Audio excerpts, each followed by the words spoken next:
अशेष समर पाठक, ज्योतिष, वास्तु एवं हस्तरेखा विशेषज्ञ। आज मैं चंद्र ग्रहण के बारे में बताने जा रहा हूं। ये चंद्र ग्रहण थोड़ा महत्वपूर्ण है क्योंकि ये शारदीय पूर्णिमा यानी आश्विन शुक्ल पक्ष में होने जा रहा है। तो शारदीय पूर्णिमा की तो एक अलग महत्व है, किंतु चंद्र ग्रहण लगने से ना आप खीर खा पाएंगे और ना ही भगवान को स्पर्श कर पाएंगे।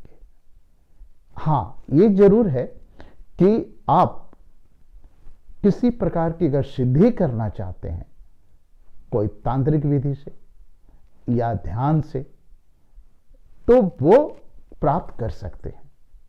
ये चंद्र ग्रहण होता कैसे है, इसके आध्यात्मिक कारण भी हैं और वैज्ञानिक कारण भी हैं।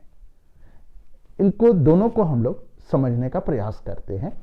वैज्ञानिक कारण ये है कि जब सूर्य और चंद्रमा के मध्य पृथ्वी जब आ जाती है तो पृथ्वी की छाया चंद्रमा पे पड़ती है। एक खगोलीय घटना है जो इस प्रकार से आपको चंद्रमा कटे हुए दिखेंगे और ग्रहण लगता हुआ दिखेगा।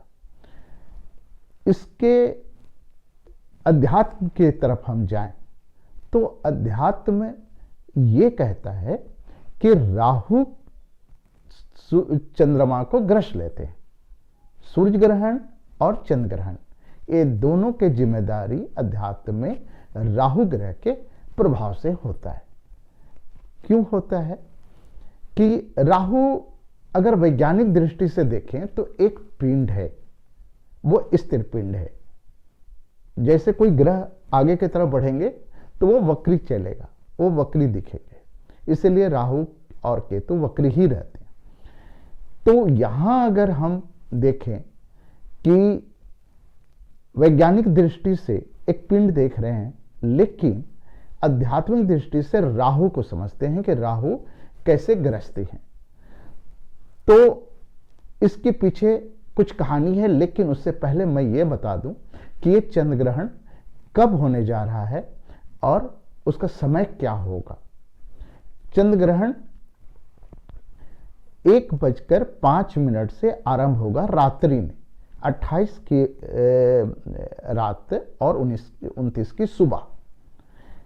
इसका सूतक काल 4:05 28 की रात्रि को होगा और ये 3 बजे तक आप इसको सूतक काल समझकर चले। उस दरमियान ना खाना है और ना कुछ ऐसे कार्य करने हैं जिससे उसका प्रभाव आपको पड़े, जैसे नाखून काटना, कैंची का ये करना। विशेषकर जो गर्भवती महिला हैं उनके लिए बहुत सतर्कता बरतने की आवश्यकता है।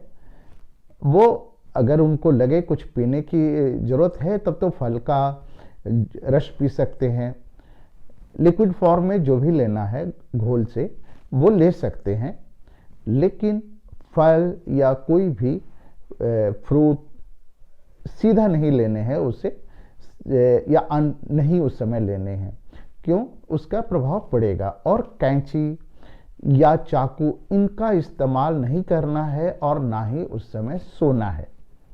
ये जो है भारत में तो दिखेगा ही चंद्र ग्रहण। ऑस्ट्रेलिया के कुछ भागों में, अमेरिका के कुछ भागों में और एशिया के सभी भागों में ये चंद्र ग्रहण दिखने जा रहा है।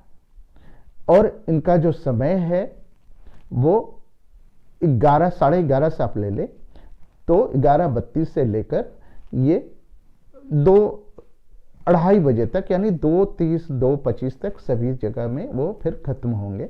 यानी इनका सूतक 3 बजे तक चलेगा। 9 घंटे पहले, आरंभ होने से 9 घंटे पहले सूतक लग जाता है, जिसमें आपको खाना पीना अगर है तो आप पहले खा लीजिए, बनाना है तो पहले बना लीजिए, उस समय ये काम नहीं कीजिए।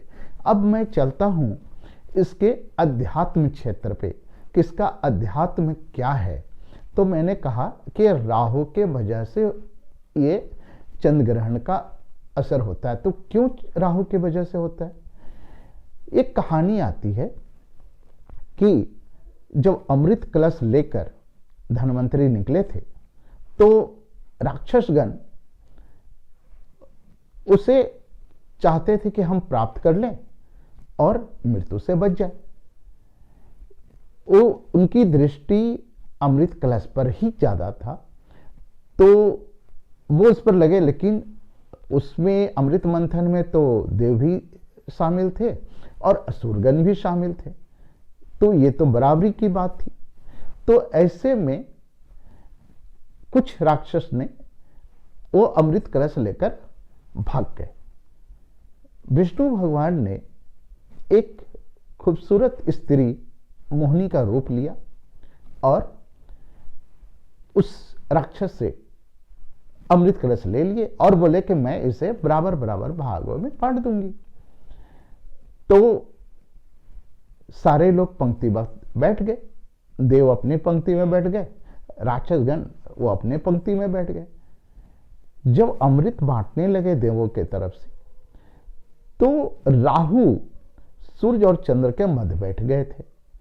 जो सूर्य और चंद्रमा ये पहचान लिए कि राहु यहां है, तो विष्णु भगवान ने अपने चक्र से राहु को, जैसे वो अमृत पिया और उसके सर को अलग कर दिया, तो दो भाग में बट गए। एक भाग केतु हो गया उनका धड़, और राहु हो गए गला, जो ऊपर का मुख भाग हो गया। तो अब ये क्या है कि अगर इस दृष्टि से आप देखें तो तभी से राहु, चंद्रमा और सूर्य दोनों को ग्रसते हैं। जो वैज्ञानिक कारण है, खगोलीय कारण है, उसको मैं छोड़कर बात कर रहा हूं, क्योंकि जो विज्ञान है वो अध्यात्म है। अगर ऐसा नहीं होता तो ये कहानी बहुत पहले बनी और सूर्य ग्रहण और चंद्र ग्रहण का ये जो वैज्ञानिक कारण है वो अभी पता चल रहा है। ऐसा नहीं कि बहुत पहले पता चला। जब ये कहानी बनी थी उस समय विज्ञान का, उस समय कोई पहचान नहीं थी जो पता लगा ले कि इसके वजह से हो रहा है। ये बहुत बाद में पता चला। तो एक तरफ अध्यात्म और एक तरफ विज्ञान। विज्ञान पहले भी था, लेकिन वो कहानी के माध्यम से, अध्यात्म के माध्यम से बताया जा रहा था। आज हम उसे एक प्रैक्टिकल करके देखते हैं कि ऐसा होता है या नहीं होता है, लॉजिक तर्क देखते हैं। लेकिन अगर ऐसा होता तो ये कहानी पहले क्यों बनती? राहु का नाम और चंद्र ग्रहण का नाम, सूर्य ग्रहण का नाम क्यों लिया जाता? इसके पीछे एक आध्यात्मिक कारण है। तो वो जब गले को ये कर दिए तो राहु तब से ग्रसता है, जबकि वैज्ञानिक में एक पिंड है, अध्यात्म में वो राहु, सूर्य और चंद्र को कहीं न कहीं ग्रहण लगाने का काम करते हैं। काल सर्प दोष में भी अगर आप देखेंगे तो राहु केतु जहां बैठ जाएंगे और ये दोनों सातवें भाग में रहेंगे। जब भी बैठेंगे उनकी दृष्टि सप्तम में होगा, सप्तम में, राहु की दृष्टि सप्तम में और केतु की दृष्टि सप्तम में, जहां भी वो बैठेंगे। काल सर्प दोष में अगर सारे ग्रह एक जगह आ गए तो कहते हैं कि राहु केतु उसे ग्रस लिए, उसको काल सर्प दोष हो गया। तो ये राहु और केतु, तो वो राहु का बहुत बड़ा रोल है। तो ये चंद्र ग्रहण का एक अपना महत्व है। लेकिन इस में अगर आप किसी भी प्रकार का कोई भी शुभ कार्य करते हैं तो वो फलित नहीं होता है। इसलिए अगर यहाँ सिर्फ अध्यात्म, सिद्धि, इन कार्यों को आप करें तो वो अवश्य फलेगा। तो आज मैं चंद्र ग्रहण का इसलिए बोल रहा हूं कि यह शारदीय पूर्णिमा को है। ऐसे जब भी चंद्र ग्रहण होगा तो वो पूर्णिमा को ही होगा। इन चीजों को आप ध्यान रखें। तो मित्रों, आज मैं इस चंद्र ग्रहण के बारे में बताया। कल फिर मैं नए वीडियो के साथ आऊंगा और फिर आपको नई बात बताने जा रहा हूं। तब तक के लिए धन्यवाद। भारत के जाने माने ज्योतिष, वास्तु एवं हस्तरेखा विशेषज्ञ पंडित अशेष समर पाठक जी महाराज किसी भी प्रकार की समस्या जैसे विवाह में बाधा आना, वैवाहिक जीवन में असफलता, संतान सुख की प्राप्ति ना मिलना, शिक्षा एवं शैक्षणिक में समस्या, ग्रह शांति, प्रेम संबंध में बाधा, नवग्रह दोष, काल सर्प दोष, पितृदोष, मांगलिक दोष, वास्तु निवारण एवं ज्योतिषाय समाधान हेतु संपर्क करें।